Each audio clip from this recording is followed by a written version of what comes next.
MLC ఎన్నికల schedule విడుదల కావడంతో కాంగ్రెస్ లో హీట్ పెరిగింది. ఇప్పుడు అధికార పక్షం నుంచి టికెట్ కోసం పోటీ పెరిగింది.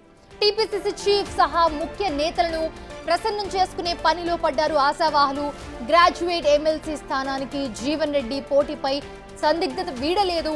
టీచర్ ఎమ్మెల్సీ స్థానాల్లో సిద్ధాంతపరంగా సారూఖ్యత ఉన్న వారికి మద్దతిచ్చే ఆలోచనలు ఉన్నాయి కాంగ్రెస్ వర్గాలు. టికెట్లు ఆశిస్తూ ఉన్న వారిలో అల్ఫోర్స్ విద్యా సంస్థల అధినేత నరేందర్ రెడ్డి, అలాగే గ్రూప్ 1 సివిల్స్ కోచింగ్ సెంటర్ అధినేత మస్క్ రమణారెడ్డి, మరొక కోచింగ్ సెంటర్ అధినేత ప్రసన్న హరికృష్ణ, మాజీ పోలీస్ అధికారి గంగాధర్ ఉన్నారు. ఒక గ్రాడ్యుయేట్ 2 టీచర్ ఎమ్మెల్సీ స్థానాల్లో ఎన్నికల కోసం షెడ్యూల్ విడుదలైంది.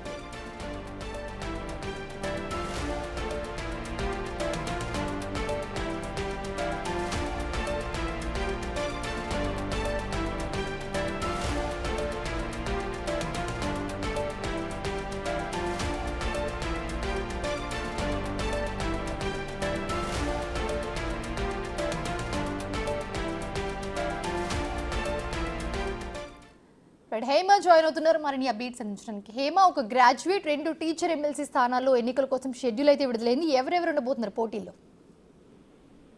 మొత్తానికి ఎమ్మెల్సీ ఎన్నికల షెడ్యూల్ విడుదలవడంతో ఒక్కసారిగా కాంగ్రెస్ లో ఎమ్మెల్సీల ఎన్నికలకు సంబంధించినటువంటి హీట్ పెరిగింది. ఒక్కసారిగా ఎన్నికల వాతావరణం మళ్ళీ మొదలైందని చెప్పుకోవచ్చు. ఇప్పటికే కేంద్రం తెలంగాణ రాష్ట్రానికి సంబంధించి ఒక గ్రాడ్యుయేట్ 2 టీచర్స్ ఎమ్మెల్సీకి సంబంధించినటువంటి స్థానిక ఎన్నికల కోసం షెడ్యూల్ రిలీజ్ చేసింది. ఇందులో ప్రధానంగా కరీంనగర్, మెదక్, నిజామాబాద్, ఆదిలాబాద్ గ్రాడ్యుయేట్ టీచర్స్ ఎన్నికల కోసం షెడ్యూల్ విడుదల చేసింది. అదేవిధంగా Warangal, Khammam, Nalgonda teachers MLC election కి సంబంధించినటువంటి షెడ్యూల్ రిలీజ్ చేసింది. అయితే ఇప్పటికే కాంగ్రెస్ లో పెద్ద ఎత్తున చర్చ జరుగుతుంది. ఇప్పటికే ఇంటర్నల్ కమిటీస్ వేసి ఎవరికి సీట్ ఇవ్వాలి అంటూ కూడా అధిష్టానం ఆల్రెడీ డిసైడ్ అవుతుంది. ఇప్పటికే కొన్ని పేర్లను ఆల్రెడీ డిసైడ్ అయ్యి వాటిని ఢిల్లీకి పంపినట్టుగా కూడా తెలుస్తా ఉంది. మరి ఫైనల్ సీట్లు ఎప్పుడు అనౌన్స్ చేస్తారనేది మాత్రం ప్రస్తుతం ఆసక్తిగా నెలకొంది. అయితే ముఖ్యంగా టీచర్ ఎమ్మెల్సీ స్థానాలతో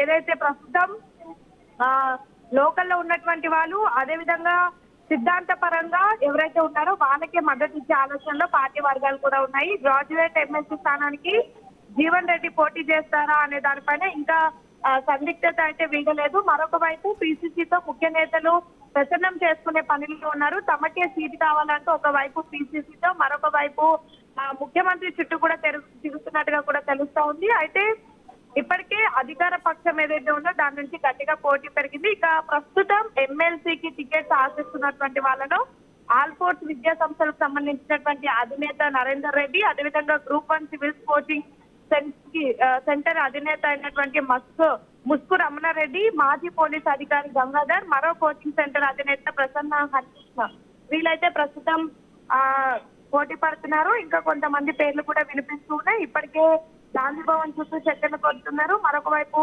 నేతల దగ్గర ప్రసన్నం చేసుకునే పనిలో ఉన్నారు. మరి చూడాలి, ఆల్రెడీ కేంద్రం నుంచి ఎన్నికల షెడ్యూల్ అయితే వచ్చేసింది. అటు బీజేపీ నుంచి కూడా ఎవరు పోటీ చేయబోతున్నారు అనే లిస్టు కూడా రిలీజ్ చేశారు. మరి కాంగ్రెస్ త్వరలోనే, అంటే ఈ నెల ఆఖరు కల్లా రిలీజ్ చేస్తామన్నారు. నెలాఖరు అంటే మరొక 2 రోజుల్లో కూడా రానుంది. సో ఈ నేపథ్యంలో ఎవరు పేర్లు అనౌన్స్ చేస్తారనేది మాత్రం చూడాలి. తమ పేర్లను అనౌన్స్ చేయాలని ప్రస్తుతం మాత్రం పెద్ద ఎత్తున ప్రసన్నం చేసుకునే పనిలో నేర్చుకున్నారు. మొత్తానికి గాంధీ భవన్ లో ఎన్నికల హీట్ అయితే కనిపిస్తుంది. Right, thanks for the updates Hema.